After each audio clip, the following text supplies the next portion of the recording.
Welcome to the Women's Connection. I'm Barrie-Louise Switzen, your moderator. The Women's Connection is a program about events shaping women's lives and helping one gain authentic power on a personal or professional level. So won't you stay tuned? Welcome. We're going to talk about a subject that not many people like talking about. And I'm not talking about sex. I'm talking about money. And with me is Carrie Martin, Certified Financial Planner, and I would like to welcome Carrie. Carrie, thank you for joining me. It's a pleasure being here. What makes talking about money so difficult versus sex? Well, I think that the issue really is that people feel threatened when you start to talk about money, especially when couples come together, because in this day and age, people are getting married a lot later in life, and we have our life in place as far as what we like to spend our money on, how we spend our money, how we save our money. And I think when two people come together, what they find is that they feel that maybe it's their independence and the structure of their lives may be challenged. So it's a very difficult thing because we all have such different views about money. Would you say it's harder for a woman to talk about money or a man to talk about money?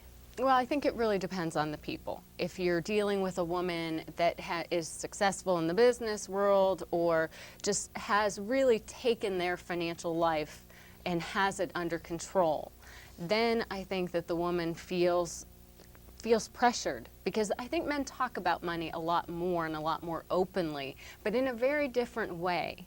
They talk about it from a position of power, of strength. And women talk about money from a position of security. So the big difference. It's a huge difference.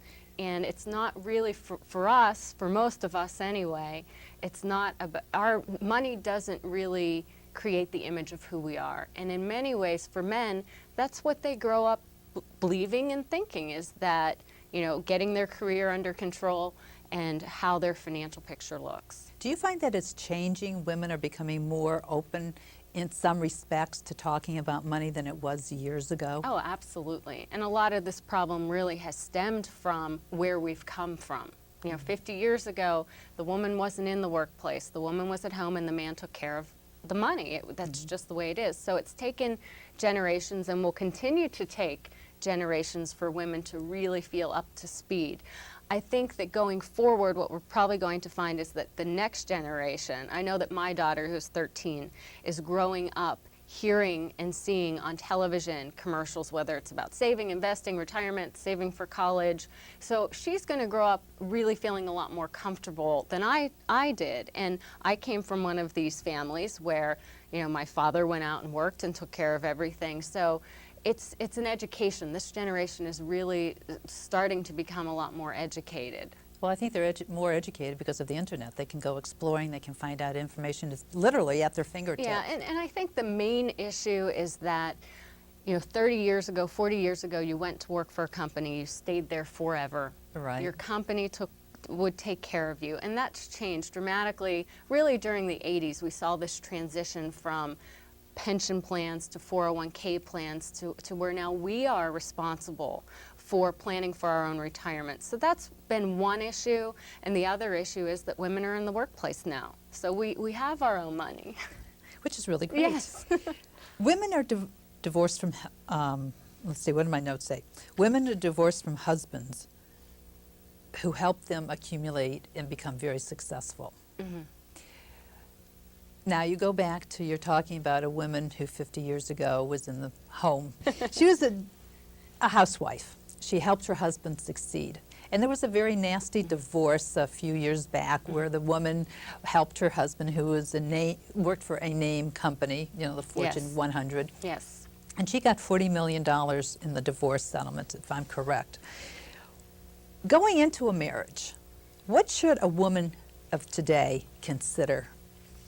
I think that a woman has to consider these issues because of the divorce rate being so high. And if you and your spouse, these are things you need to discuss. If you and your spouse decide that when you have children, that one of you, because it could be the man these days, or a woman is going to stay home with the child, you have to consider what would happen if the marriage didn't work out. Because there are these instances, and I've seen them personally, where a woman that's home taking care of the house, taking care of the kids, and the marriage doesn't work out. So one of the things that we talk about in the book are prenuptial agreements. And going into the marriage, it's a very difficult thing, but it's something that, just based on the statistics, is really something that you need to address.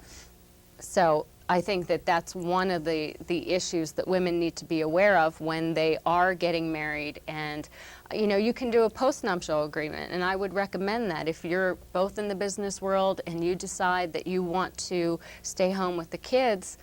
It's a tough subject to raise, but we do give some ideas on how you might approach it. Because I know in your book, The Newlyweds Guide to Investing in Personal Finance, you've talked about a lot of these issues. And one of the things you so continuing on about the prenuptial and the postnuptial, what should a woman be aware of when she creates one? Well, you need to be aware of what your life would look like if your husband wasn't there, for one reason or another. And it also gets into estate planning and how your estate plan should be set up. And I think one of the most challenging things for couples these days is that we enter into a marriage with other responsibilities. Sometimes we may have children. And if you're marrying someone that has children, or you have a child of your own, you need to consider what would happen, because you still need to be taken care of, even though those assets may go to your spouse's children at some point. So you always have to look at worst case scenario. And do you recommend commingling the funds? that's a personal question amongst the two. I believe that if you have a very good prenuptial agreement in place, that prenuptial agreement will dictate whether or not it makes sense to commingle funds. I don't like to look at this subject from the negative. Let's not enter the marriage and plan for its demise. Let's do the best that we can possibly do to make it work, but also you have to have that plan in place in case it wouldn't. And truly, I think that the relationships that are the strongest financially are the ones where you really approach it from a team aspect.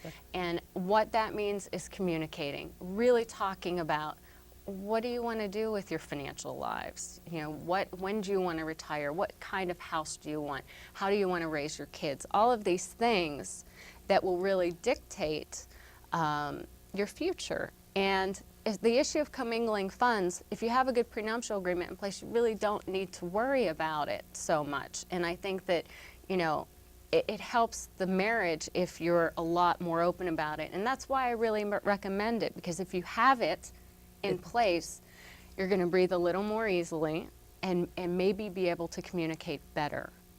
Do you find that the issues are the same for a first, second, or third marriage, or they change? Oh, they definitely change, because typically if it's a second marriage, one may have been burned. What a surprise. One or two may have children. And that's really the biggest challenge, is if you're building a life together and I'm planning with my spouse to retire at a certain age and he dies, and there are assets of his, then I need to make sure I still have access to them, and then eventually have them go to his kids once I pass on. But the communication issue is very important. That, along with just respecting each other's differences. Now, how do you find financial harmony? Well, harmony has to be viewed from the perspective of respect. And if I'm a saver and my spouse likes the better things in life, I have to respect that. This is something that's very personal. It's funny, you started with the, people talking about sex, and, I think everyone agrees that that's something that is very personal, and money is very personal too, and we have to respect that. We just can't assume that our spouse is going to have the same views, and a lot of that just comes from, we're raised different. Our families really dictate that. I was just going to say, everybody's got a different risk tolerance. Yes. How do you find your own individual risk tolerance Yeah. and hope that they mesh? We really have found that typically, just like couples go into therapy when they have differences, when people have very different views about money, about risk, working with a professional helps. working with someone that can really sit down and objectively point out